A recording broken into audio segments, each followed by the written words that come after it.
Hey guys, hello, welcome to my back YouTube channel. So now today we are making crunchy, crispy, cheesy veg cheese nuggets. So let's get started.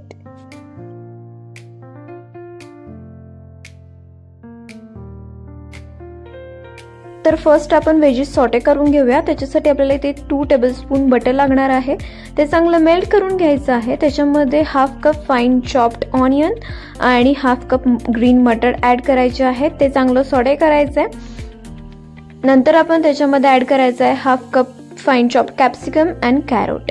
ते चांगलं mix करायचं। आपण इथे onion, carrot, capsicum आणि मटर आहे ते same रेशोमध्ये use केलेला आहे। चांगलं मिक्स करून घ्या। सॉटे करायचे आहे, ओव्हर कुक याला नाही करायचंय। हलकंसं आपल्याला ह्याला सॉटे करून घ्यायचंय।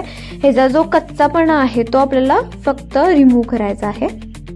नंतर आपण इथे 1 teaspoon chili flakes, oregano and 1.5 teaspoon salt add करायचं आहे आणि तेही चांगलं मिक्स करून घ्यायचंय।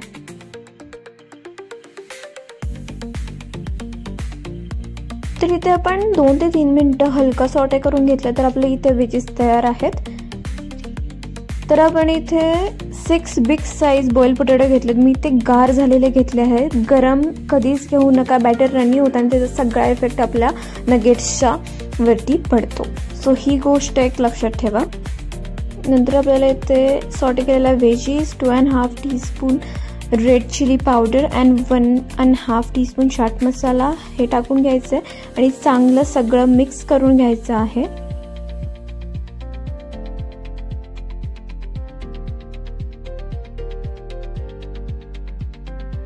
आपल्याला इथे 2 टेबलस्पून ब्रेड क्रम्स ऍड करायचे आहे। तुम्हाला तुमच्या मिक्सर मधलं अजून मॉइश्चर वाटत असेल तर त्याच्यामध्ये अजून ब्रेड क्रम्स तुम्ही ऍड केले तरी चालतील। ब्रेड क्रम्स सगळं जे मॉइश्चर आहे मिक्सर मध्ये ते अब्सॉर्ब करतं आणि आपल्याला मिक्सरला बाइंडिंग देतं। जेवढी तुम्हाला नीड आहे तेवढी तुम्ही ब्रेड क्रम्स याच्यामध्ये ऍड करू शकता। तर आपलं इथे नगेट्सचं जे मिक्सचर आहे ते रेडी आहे। तर थोडा पार्ट घ्यायचा आहे मिक्सर मधला, त्याला चांगला मध्ये स्पेस क्रिएट करायचा आहे। त्याच्यामध्ये मोझरेला चीज ऍड करायचं आहे। तुम्ही तुमच्या चॉईसने याच्यामध्ये क्यूब चीज, स्लाइस चीज ऍड करू शकता। मी इथे मोझरेला चीज यूज केलं। त्याला चांगला स्क्वेअर शेप मी इथे दिलेला आहे। तुम्ही ट्रायंगल, सर्कल तुम्ही तुमच्या आवडीने इथे शेप करू शकता। तर आपले अशा पद्धतीने मी सगळे इथे जे नगेट्स आहेत ते रेडी करून घेतलेले आहेत। तर आपण आता स्लरी बनवूयात। तर फर्स्ट आपण इथे घेऊया 9 टेबलस्पून फ्लावर, 9 टेबलस्पून कॉर्नफ्लावर आणि त्याच्यामध्ये 1.5 ग्लास वॉटर। तुम्ही इथे कन्सिस्टन्सी बघू शकता कशी आहे, अशी सेम कन्सिस्टन्सी तुम्हाला करायची आहे। त्याच्यानंतर आपल्याला इथे 1 teaspoon red chilli powder and half teaspoon salt add करायचे। सॉल्ट नक्की ऍड करा, ते खूप इम्पॉर्टंट आहे नगेट्ससाठी। ते चांगलं मिक्स करून घ्या आणि आपली जी स्लरी आहे ती रेडी आहे। तर आपल्याला इथे नगेट्स डिप करायचे आहेत स्लरीमध्ये। सगळ्या साइडून चांगले डीप करून घ्यायचे आहेत, कोट करून घ्यायचे आहेत। नंतर ना आपल्याला हे ब्रेड क्रम्स मध्ये ऍड करायचे आणि सगळ्या साइडून ब्रेड क्रम्सने याला कोट करायचं आहे। परत एकदा आपण रिटर्न स्लरीमध्ये ऍड करायचं आहे हे, तेही सगळ्या साइडून चांगलं तुम्ही कोट करून घ्या। परत एकदा आपल्याला हे कोट करायचं आहे ब्रेड क्रम्स मध्ये, तेही सगळ्या साइडून आपल्याला चांगलं कोट करून घ्यायचं आहे। आपण हे 2 वेळा का केलं, कारण जे चीज बाहेर येण्याचे चान्सेस आहेत ते खूप कमी होतात आणि चीज जास्ती करून बाहेर येत नाही। त्यामुळे तुम्ही ही डबल द कोटिंग नक्की करा। फ्रीझर मध्ये आपल्याला नगेट्स जे आहे ते 45 मिनिट्स साठी सेट करायचे आहेत।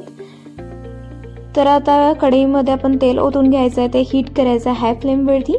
आता गॅसची जी फ्लेम आहे ती मीडियम करा आणि जे आपले नगेट्स आहेत ते स्लोली आपल्याला 1 बाय 1 या तेलामध्ये ऍड करायचे आहेत। तर थोड्या वेळाने आपल्याला दुसऱ्या साइडून हे फ्लिप करायचे आहेत, पलटायचे आहेत आणि दुसऱ्या साइडून सुद्धा छान आपल्याला हे गोल्डन ब्राऊन होस तोपर्यंत डीप फ्राय करायचं आहे। गॅसची फ्लेम ही मीडियमच ठेवायची, हाय नाही करायची।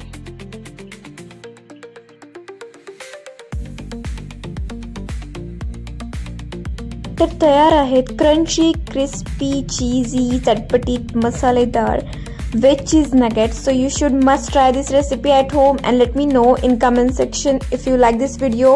Like, share and subscribe to my channel.